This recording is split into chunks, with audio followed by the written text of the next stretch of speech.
अस्सलाम वालेकुम स्टूडेंट्स, आज हम डिस्कस करते हैं exercise 1.1 and question number 7। Solve the following equation for A B C and D where matrices हमारे पास गिवन है। दो मैट्रिसेस गिवन है। एक मैट्रिक्स के एलिमेंट हैं ए प्लस बी प्लस 2सी plus D and 2a minus D, जबकि दूसरा मैट्रिक्स है -1 4 8 एंड 0। दोनों मैट्रिसेस के दरमियान साइन यूज़ हो रहा है इक्वल का। इट्स मीन दैन कि दोनों मैट्रिसेस इक्वल हैं।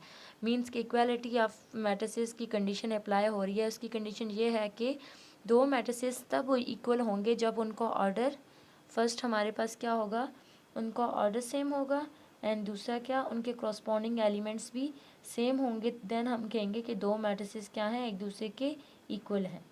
सही।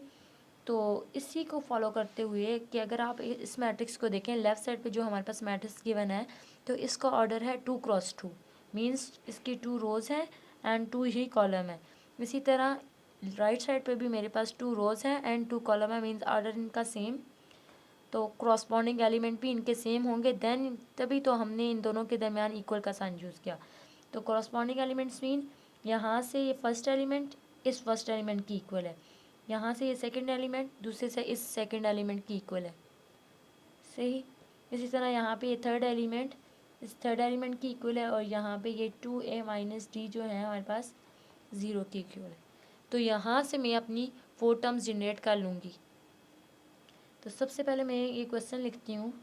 टर्म क्या थी मेरे पास, a plus B plus 2c plus D and 2a minus D, ये हमारे पास ब्रैकेट क्लोज। एंड दूसरा जो मैट्रिक्स है वो है -1 4 8 एंड 0। दोनों मैट्रिक्स इक्वल है, इस मीन्स के इनके कॉरस्पॉन्डिंग एलिमेंट्स भी इक्वल होंगे। तो यहाँ से मैंने टर्म्स बना लेनी, इक्वेशन बना लेनी है 4 टर्म्स। a प्लस बी किसकी इक्वल है, -1 की, ये हमारे पास है 1 टर्म, इक्वेशन 1। इसी तरह b प्लस 2c किसकी इक्वल है, प्लस 2c इक्वल टू 4, ये होगी मेरी equation 2। And 2c plus D equal to 8, ये मेरी होगी equation 3। And 2a minus D equal to 0, ये होगी मेरी इक्वेशन 4। अगर आप देखें तो इक्वेशन 1 2 3 4 में हर इक्वेशन में हमारे पास एट अ टाइम 2 वेरिएबल्स हैं और दोनों अननोन हैं।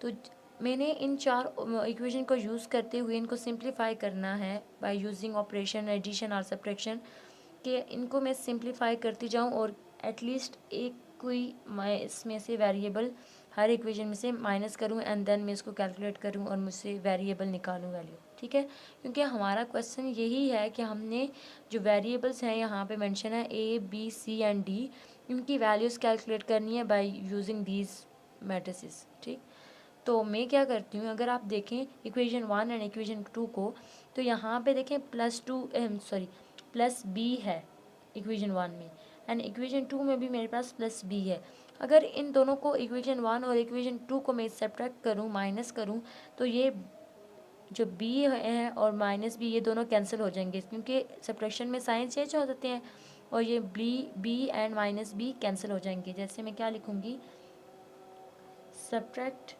Equation 1 and equation 2। सही, मैं क्या कर रही हूँ, इक्वेशन 1 को इक्वेशन 2 से सब्ट्रैक्ट कर रही हूँ। तो a plus B equal to -1, and दूसरी टर्म क्या है, b plus 2c equal to 4। अब हमें पता है कि सब्ट्रैक्शन में रूल ये है कि जो हमारी सेकंड टर्म होती है उसके जो साइंस होते हैं वो चेंज हो जाते हैं। मतलब कि अगर प्लस का साइन है तो वो माइनस में चेंज हो जाएगा, और अगर वो माइनस का साइन है तो देन वो प्लस में चेंज हो जाएगा। तो यहाँ पे ये टर्म बन गई। अब ये जो नए साइंस आए हैं ये सेकंड इक्वेशन के टर्म के साथ हैं। जैसे कि यहाँ पे b था, b के साथ पॉजिटिव साइन है, सब्ट्रैक्शन के दौरान इसका साइन हो गया माइनस, एंड ये माइनस बी बन गया। Plus B and minus B एक दूसरे को कैंसिल कर रहे हैं। यहाँ पे मेरे पास रह गया प्लस a एंड -2c किसकी इक्वल है, -1 एंड -4। -1 एंड -4 मीन्स दैट कि -5, minus into minus plus, and 4 में से 1 प्लस करेंगे तो 5, तो बड़ी वैल्यू का साइन आ जाएगा माइनस का। क्लियर। अच्छा, यहाँ पे मेरे पास टर्म बन गई a minus 2c equal to -5। इसको मैं बोलती हूँ कि ये जो मेरी टर्म है ये इक्वेशन नंबर 5 है। क्लियर। इसी तरह अगर आप थर्ड और फोर्थ इक्वेशन को देखें तो यहाँ पे मेरे पास प्लस डी है एंड माइनस डी है। अगर इन दोनों टर्म्स को मैं ऐड कर दूँ तो मेरे पास plus D and minus D cancel हो जाएगा और मुझे टर्म जो थर्ड और फोर्थ है इसमें से दो वेरिएबल मिल जाएंगे, एक ए एंड दूसरा सी। तो मैं क्या करती हूँ, add equation third, equation 3 and equation 4। Equation 3 है मेरे पास 2c plus D equal to 8 and दूसरी टर्म मेरे पास है 2a minus D equal to 0। तो एडिशन में हम साइन चेंज नहीं करते, जबकि सब्ट्रैक्शन में साइन चेंज करते हैं। ध्यान में रखिए ये बात। Plus D and minus D cancel हो जाएंगे। यहाँ पे मैं वेरिएबल वाइज लिख लेती हूँ कि वेरिएबल में जब हमारे पास, हमें पता है अल्फ़ाबेटिकल ऑर्डर में लिखती हूँ कि ए पहले आएगा देन मेरे पास सी आएगा, तो 2a plus 2c equal to 8। तो ये जो मेरी टर्म बनी इसको मैं बोलती हूँ कि ये मेरी टर्म है 6, इक्वेशन 6 से। अगर आप नोट करें तो इक्वेशन 5 एंड इक्वेशन 6 दोनों में दो वेरिएबल यूज़ हो रहे हैं, कौन से, ए एंड सी। यहाँ पे ए एंड सी। अगर आप टर्म्स को देखें तो यहाँ पे मेरे पास ए है जबकि यहाँ पे 2a है। अगर यहाँ पे देखें तो -2c है और ये +2c है। अगर इन दोनों टर्म्स को मैं ऐड कर दूँ देन यहाँ से मुझे 2c कैंसिल हो जाएगा और मुझे a की वैल्यू मैं कैलकुलेट इजीली कर सकती हूँ। तो मैं क्या करूँगी, मैं इक्वेशन 5 को एंड इक्वेशन 6 को ऐड करती हूँ। तो नेक्स्ट पेज पे चलते हैं। तो मैंने लिख लिया कि ऐड इक्वेशन 5 एंड इक्वेशन 6। मैं इन दोनों इक्वेशन को क्या कर रही हूँ, ऐड कर रही हूँ। तो अगर आप देखें -2c एंड +2c ये हमारे पास सेम टर्म्स हैं और डिफरेंट इनके साथ साइंस हैं, तो ये दोनों कैंसिल हो जाएंगी। मुझे यहाँ पे क्या मिला, 2a एंड यहाँ पे 1a। तो ये क्या किसकी इक्वल आएगा, 3a की इक्वल आएगा। यहाँ पे 8 में से 5 माइनस करेंगे तो मुझे क्या मिलेगा, 3। तो अब मुझे यहाँ पे वेरिएबल a की वैल्यू कैलकुलेट करनी है। तो यहाँ पे आप देखें तो 3 इसके साथ एक्स्ट्रा टर्म है, तो मैं दोनों तरफ डिवाइडेड बाय 3 कर देती हूँ। यहाँ पे मुझे जब ये कैंसिल हो जाएगा 3 1 is 3 एंड 3 1 is 3, a की वैल्यू मुझे क्या मिल जाएगी, 1। a की वैल्यू क्या आ गई मेरे पास, 1। a क्या है, वेरिएबल, a की वैल्यू आ गई 1। अब जब एक वेरिएबल की वैल्यू आ जाए देन आप 1 बाय 1 उस इक्वेशन में पुट करते जाएं और दूसरी वेरिएबल की वैल्यू कैलकुलेट कर सकते हैं।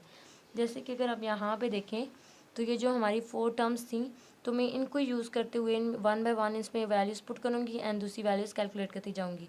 अगर मैं ए की वैल्यू 1 है जो, उसको पुट करूँ इक्वेशन 1 में, तो मेरे पास क्या टर्म बनेगी, put a equal to 1 in equation 1। Equation 1 में मैं अपनी वैल्यूज़ कैलकुलेट पुट करती हूँ। सॉरी, क्या इक्वेशन 1 है, a plus B equal to -1। तो जहाँ पे मेरे पास a है वहाँ पे मैं क्या पुट करूँगी, 1। तो 1 प्लस बी इक्वल टू -1।